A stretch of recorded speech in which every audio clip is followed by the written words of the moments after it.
They are a good team, and they scored 42 points, and they lost. Not the way you expect them to lose, but Sean McDermott was having a really good year.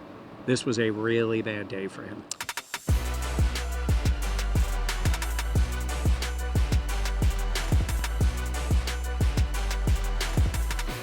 This is the Buffalo Plus Podcast, brought to you by Connors and Ferris. All right, welcome back to the Buffalo Plus YouTube channel, presented by Connors and Ferris. Mike Catalana, I am Jenna Cottrell. I just said my last name wrong. And that wouldn't be the most embarrassing thing that happened tonight in Los Angeles. Dan Fate's still on Papa duty. Please be sure to like, comment, subscribe, and share. The Bills losing to the Rams 44-42. Josh Allen was phenomenal in this game. We're going to talk about it all. Josh Allen's amazing game, the decision-making, Matthew Stafford, Puka Nacua, what went right, what went very, very wrong. We're going to break it all down because there is a lot to talk about in this one. There is.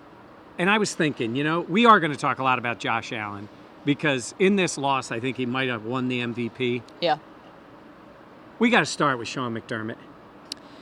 I have stuck up for Sean on a lot of things. I know his decision-making in big moments is his weakness. Mm-hmm. This was brutal. And there's multiple examples I feel like you can take, but let's start with the decision to run the ball late in the game. You know how crucial timeouts are.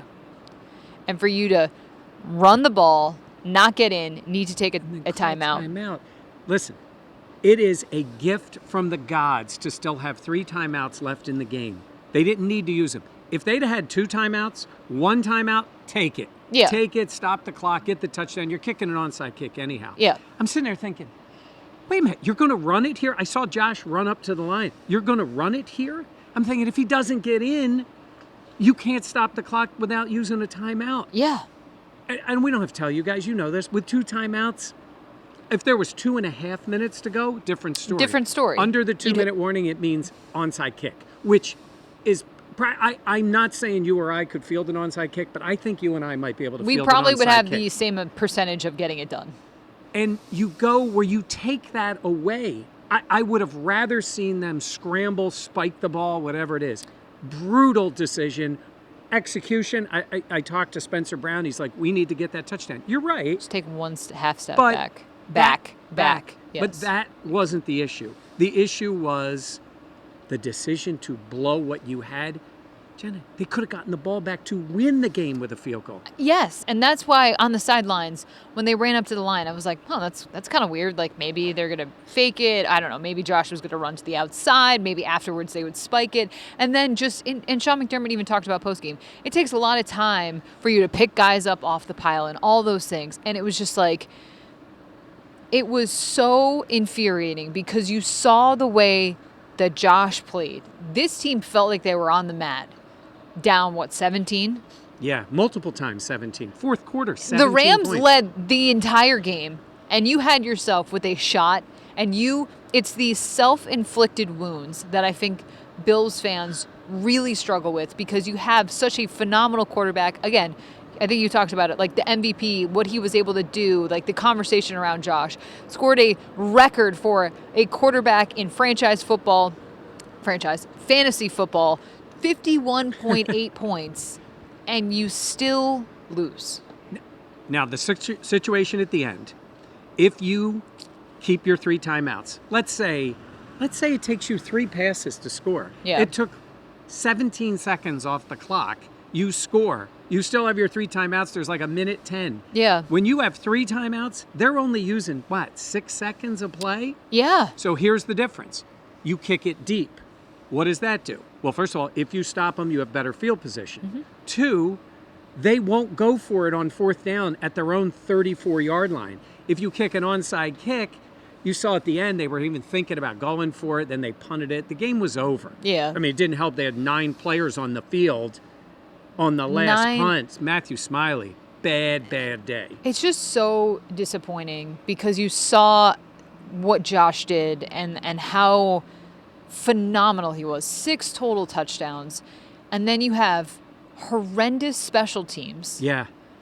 And a defense that we are so used to seeing bend and don't break. And they they couldn't catch a cold. They could not get any sort of traction, it felt like. They made some stops in the second half to get the Bills back in the game, but when you actually needed something to happen, the Bills defense couldn't come through, and special teams, like I said, was a disaster. It was awful. So I'm going to say this. I do not think, and I'm saying this after they just got torched, I do not think pass defense is a bad issue for this team long term. They are better, much better than they played tonight. That doesn't happen. Run defense is still an issue. I think this team, in multiple occasions, has been outstanding as a pass defense team. Yeah. Just the way they play. I'm concerned about Rasul, though. Yes, that did not look good. No. And, I mean, it was Benford getting torched a lot in this game. Nakua was great. There are very few people in the world who throw the ball as well as Matthew Stafford. He was pinpointing tonight. Yeah. I will say this. They're all disappointed. You know who's the most disappointed in the way the defense played today? Mike Catalana is disappointed. You know why? Because I made a fool of myself on national TV saying when I went national TV, Good Morning Football overtime. Yeah. And they're asking me about this pass defense. I'm like, they have issues on the run. They are outstanding in pass defense. I talked about Taron Johnson, who admitted after the game, like, that's not him. He did not have a good game. And Christian Benford. Yeah. And I'm talking about how that's such a strength of this team and the way they play defense. And today, Jenna, third downs, I said the worst words they could hear all day was third down. It was comical, where I'd be like, all right, where's Puka Nacua on the field? And then I would just see, like, peripheral be like, he's there. And then it was just big play after big play from him. And you're right, the Bills have done a really great job of keeping so many talented receivers in check. How many yards did Nacua end up with? 162? That's what I thought. He burned them in a way that we really have not seen in quite some time an opposing team able to do against Buffalo. Yeah, because when they had the play with Collins was the long touchdown. Yeah. Look, that was against a rookie safety out there in the game. He beats him for the long score. Then he left the game. This team doesn't usually give up. I think Garrett Wilson had 100 against them in that game down in New York. That's 100. It wasn't just Nakua's 162 yards. He did it in every way. Listen, the guy was on it today, too. Yeah. He's a great player. He's a great player. He caught everything. He went up to get it, sideline toe taps. They got a pass interference call on Ingram when he came in the game. That was a little ticky-tack, but they called it on him. They missed that false start. Oh, that was brutal, though, on the officials. And by the way, do they have to call pass interference? Both teams, they must have called 10 pass interference calls in this game. How about the one they called it on both players? Yeah. And then he caught the ball. That ended up being a good break for the Bills. Yeah. So when I say that, comment here if you want. When I say that I don't think long-term pass defense, you're right. If Rasul's out, that's a different story. That's an issue. But if he's there, I think they're better than this. I think Bobby Babich, who's been a really good coordinator, he and McDermott got schooled by McVay. Yeah. McVay was, as the kids would say, in his bag in this one.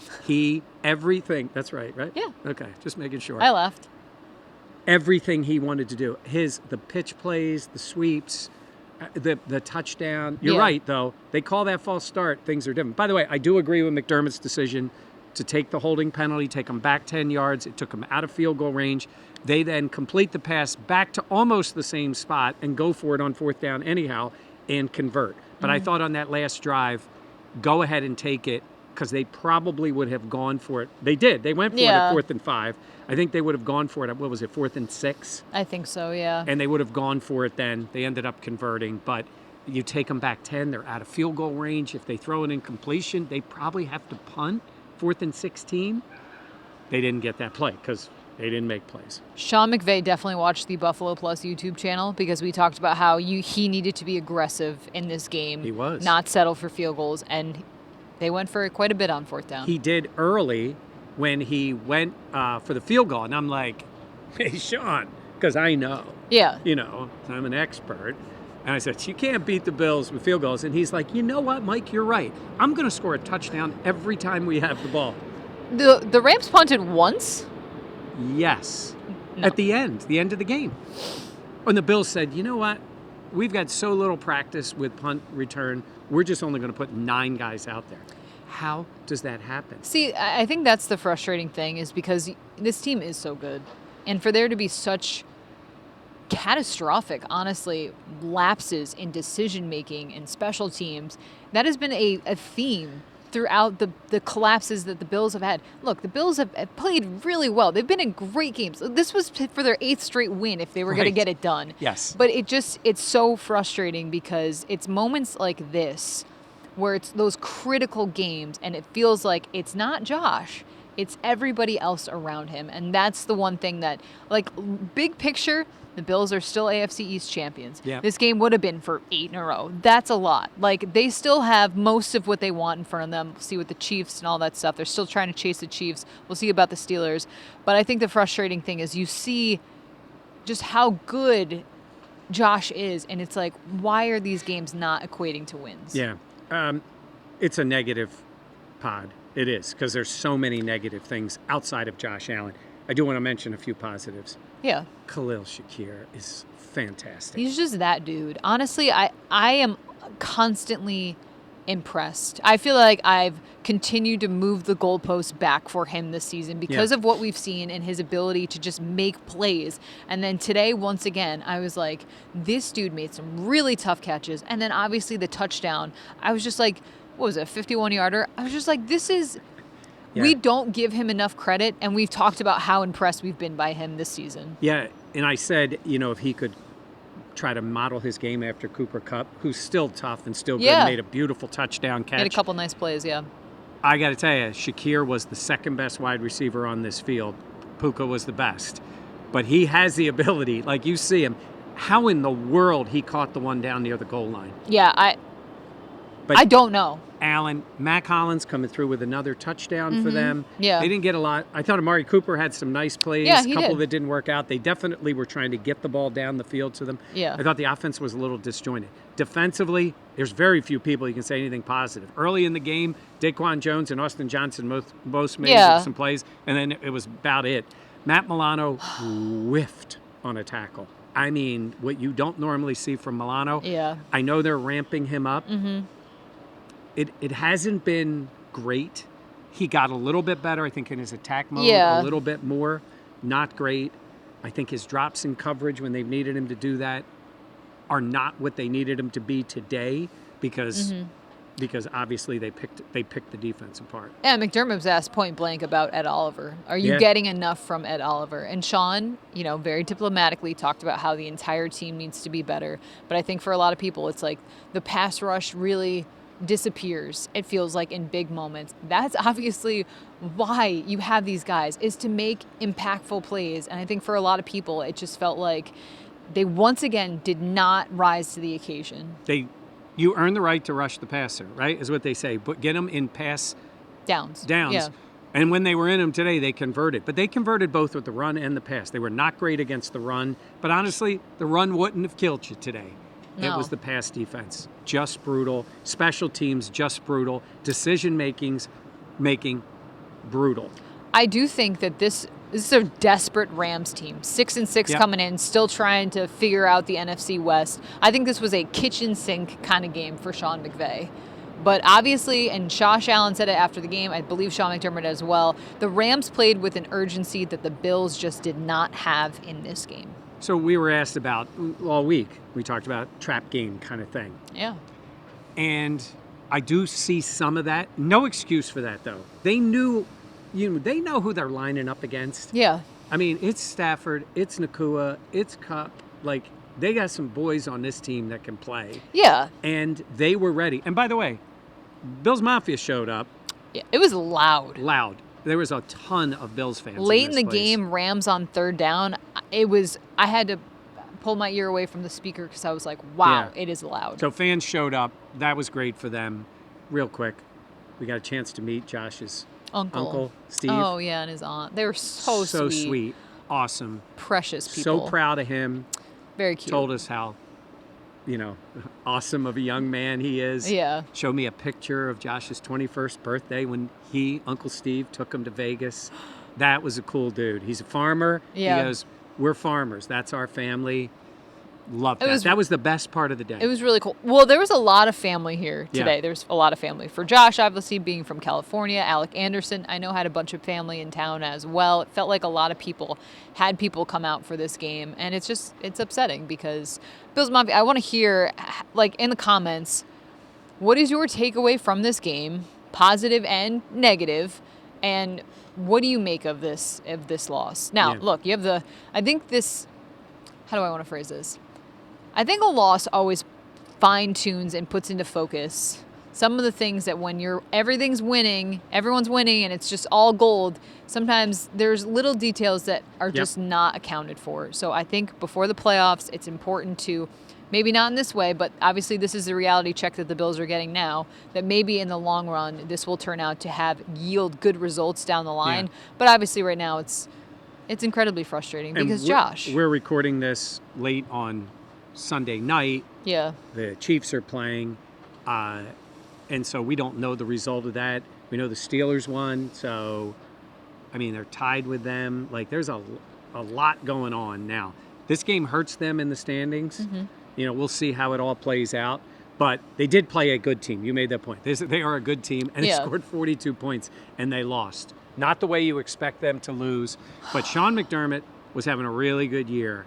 This was a really bad day for him. It was, and post-game, I think reporters kind of put his feet to the fire, which, you know, that's our job to do. And I felt like Sean, he was explaining things a lot, and even with the explanations, it's like it still doesn't add up. No, it doesn't add up. I just don't think it does. I think you protect those 3 timeouts. I've said it a million times. So yeah, it's frustrating. Yeah. Now, do I think the sky is falling? No, I don't think it's time to panic. I do not. But I think that the Bills, what is it? In the NFL, you're either humble or about to be humbled. Yeah. It was snow angels last week. This week, it's a little bit of humble pie. That's exactly right. That's the way this league works. But 17 showed again today. He's so bleeping good. Yeah, he showed there is no other deserved quarterback. A win. Like, it's just... There's nobody else who does what he does. Stafford was awesome throwing the ball. Great. He can throw it. Mahomes is great. All these guys are great. Allen is the most dynamic player in the league. Did it with his legs, did it with his arm, tough as nails, all that stuff. He deserved better. Rest of the team, coaching staff, and defense. Yeah. And, I mean, really everybody got to be better. They had no run game today. Do you think Smiley's fired at the end of the year? Oh, end of the year? I mean, like, yeah. You know, it's funny because somebody was asking about this game. Sean had, I put my opinion, Sean did not have a good game. As we've mentioned, it's not a time to fire another coach. Yeah, I don't think you're doing that, but this was... I agree. That's why I said at the end of the year. Yes. Well, hey, look, everybody's jobs are up for review. These special teams have not been good, but 2 major issues in this game. The block punt looked like Reed Ferguson got kind of run over on that play. Yeah. They came at him, though. They had multiple players. They went on the rush, talked to Sam Martin afterward. He's like, I got to look at it. He goes, they were absolutely rushing. That was a big play early. Yeah. But somebody was saying that was the difference in the game. No, it happened so early. It was 17-7. They ended up scoring 86 points between the 2 teams? Hope you hit the over. Yeah, I hope no you bet the over. Okay. Wait. Dan Fates has his take on this game. Dan, take it away. All right, Dan checking in here from the home studio as dad duty continues with the new family. Just a couple quick takeaways from this game. Josh Allen was just incredible. He was unbelievable once again. Anybody that thinks Josh Allen is not the MVP, don't take their opinion seriously on anything. Where to eat, what music to listen to, any of that stuff. Josh Allen, for the second week in a row, has done something that a quarterback in NFL history has never done. 6 total touchdowns, 3 passing, 3 rushing. He was spectacular. It was every bit of why a winning and losing should not be solely a quarterback stat, because Josh Allen once again played a phenomenal game. On the other side, I'm torn between whether or not to overreact or how to take the Bills' defensive performance. They've been solid all year. They've been solid of late. So is this just one of those days where you chalk it up and go, nah, they just didn't have it? Maybe. I'm not totally sure about that. This could also be a case of a red-hot offense. Matt Stafford was absolutely slanging that thing today. He looked fantastic. He was making throws against good coverage by Taron Johnson, Rasul Douglas, and Christian Benford, and they were just better throws and better catches against good defense. Sometimes that happens. Good offense beats good defense sometimes, and that was the case tonight. I also think it was a little bit of a case of Sean McVay being a veteran offensive guru genius against a young defensive coordinator in Bobby Babich. This was the first test where the Bills just really didn't have any answers. There was no adjustments to be made. They struggled to get off the field on third down, and they got absolutely no pressure. I've watched games for the Rams this season where Matt Stafford has run around for his life on every single drop pack and has gotten hit. The Bills had 2 hits. I think Ed Oliver got to Stafford twice. That's not good enough. That when you face elite offenses, you have to disrupt the quarterback in the rhythm. Matt Stafford looked like it was 7-on-7. So I'm torn between, is there something that this defense is lacking and that teams are making adjustments to now as we get later in the year? Or is this just hey, they're a good defensive team and they just ran into a really hot pitcher today? Sometimes that happens. We've seen no hitters by baseball teams. I'll make the baseball analogy of a pitcher who's 6-6 with an ERA of over 4 throws a no-hitter because that day he just has his stuff. So you can take that side and say, hey, just not our day. The Rams did everything right. We had no answers. Or you can start to sit there and say, man, this defense has some problems. I think it's somewhere in between, as Jenna would probably like to say, but just not good enough. Fun game to watch. Nonetheless, don't overreact too much. I think this was somewhere in between of the Bills having an off day defensively and Matt Stafford and the Rams being really hot. They seemed like the hungrier team, won the line of scrimmage battle, all of those kind of things. So, all right, Bills lost. Dad duty continues. I'll be back sometime soon. Safe travels, guys, back. Have a good one. Back to you. Okay, anything else? Now, I'm glad Papa Fate's he's been taking care of the family. Yes. Job number 1. Great job, Dan. Yes. It's itching to be talking I know. football. Thank I know. you, Dan. Yeah, thank you for taking your time because obviously he's got the baby and the other baby and then the other baby. But yes, Dan. We'll have plenty more coverage as the Bills get ready to take on a Lions team that is feeling really good. They've been playing very well. That's another game on the road. So we'll see. We'll be back to practice this week. All right, for Mike Catalana, I am Jenna Cottrell. For Dan Fates, please be sure to like, comment, subscribe, and share. Thank you so much. Let us know how you're feeling. This is a trust tree. Let us know what you're going through. All right. Thanks for watching Buffalo Plus. We'll see you next time. Whatever. All right.